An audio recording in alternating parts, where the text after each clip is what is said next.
Olá, meu nome é Gisleiva, sou acadêmica do curso de Geografia e sou aqui do campus de Pontes e Lacerda. Bom, essa apresentação vou falar do capítulo 6, 7 e 8 do livro de Geologia Geral de Marcos Vinícius e Andréa Bezerra, da disciplina, então, de Geologia. Bom, no capítulo 6, vou falar sobre os processos internos. O que vem a ser, então, esses processos internos? Nada que mais uma formação montanhosa de grandes relevos. E o que explica, então, essa formação montanhosa de grandes relevos? É explicado, então, pelo tectonismo e pelo vulcanismo. Bom, os processos externos explica, então, o dinamismo, ou seja, a forma dessas montanhas. Então, o processo interno, ele explica como forma essas montanhas. E o processo externo explica como dá a modelagem, então, dessas montanhas.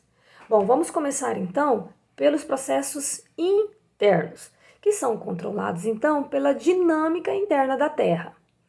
No Brasil, ele não está localizado em zonas de limites de placa, porque a gente sabe que quando há os limites das placas, essas placas se movimentam e se chocam ou se deslizam. E essa movimentação forma, então, terremotos, vulcanismo, que a gente, já ouviu falar, que a gente conhece.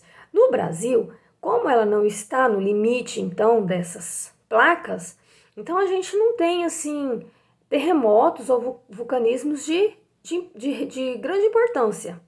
E como que é identificado, então, esses terremotos e vulcões?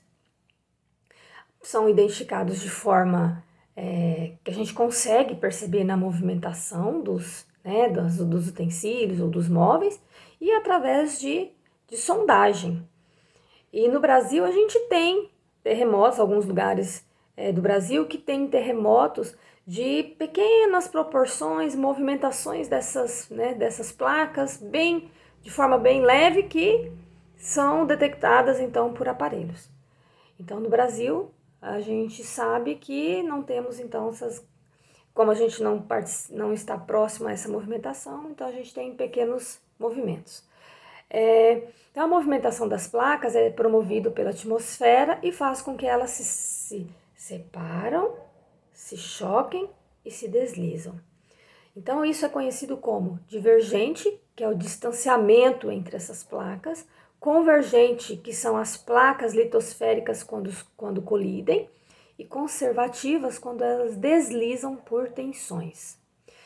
E quando ocorre o choque entre as placas, a gente sabe que acontece, como eu já disse, os terremotos. E os terremotos nada mais é que então a vibração então dessas placas nessa movimentação que acontece. Bom, os processos internos são tectônicos de placas e vulcanismo. Bom, vamos falar um pouquinho do vulcanismo. O vulcanismo, ele ocorre com a presença de magma, que é uma porção muito quente, que ela pode ser explodida por pontos quentes, onde ocorre a evolução desse magma, ou também ela acontece em limites de placas. Então, a partir desse movimento, dessas placas tectônicas, se modificam a superfície da Terra. E com essa modificação da superfície da Terra, ocorre então o que? A orogênese, que vem a ser a formação de cadeias de montanhas, onde ocorrem dobramentos e metamorfismo da rocha. Já o movimento de epirogênese é um movimento no sentido vertical das vastas áreas e no sentido vertical e continental, e produz um grande arqueamento ou depressões leves. É um movimento lento e de difícil percepção. Então, no capítulo 7, que fala de orogênese e epirogênese, que nada mais é que o processo dessa formação, pela movimentação dessas placas tectônicas formando as montanhas, orogênese, certo?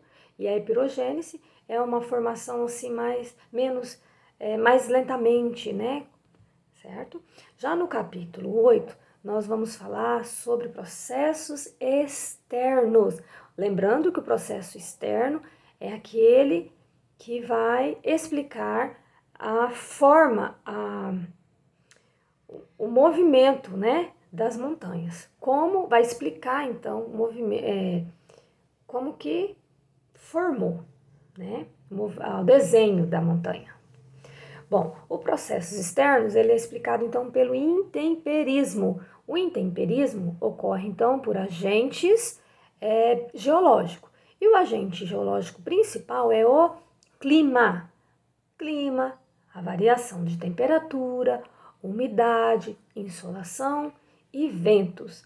Então, esses são os agentes geológicos principais pela formação do intemperismo, né? Bom, o intemperismo, ele pode ser físico, químico ou biológico.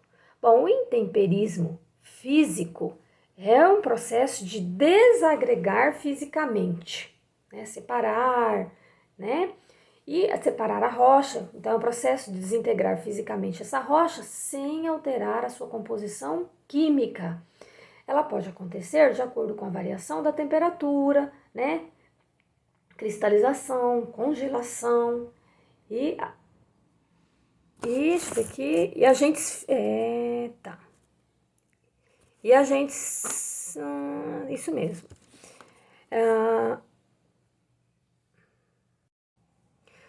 Já a alteração química, como o próprio nome diz, é a alteração da rocha, a alteração química da rocha, quando entra em contato com diversas soluções aquosas.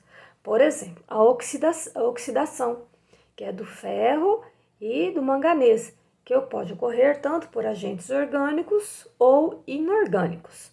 E nós também temos um exemplo, a quiluviação, que são compostos químicos derivados de humus, de solução, hidrólise e hidratação, que é quando a água preenche os poros da rocha e quando ela preenche esses poros, então pode acontecer o quê? Uma expansão desses poros e assim pode modificar, então, modificando essas rochas. Bom, e o intemperismo biológico, que é a atividade feita, então, por bactérias que vivem nos solos, como, por exemplo, os líquens e os musgos, eles lançam, então, uma solução, né, que pode alterar, então, a composição, que pode alterar, então, ou modificar essa rocha. Né? Então, gente, essa foi a minha apresentação, falando um pouquinho sobre os processos internos e os processos externos e sobre orogênese e a epirogênese, né, que é o processo, então, da movimentação dessas placas tectônicas. Obrigado e até mais.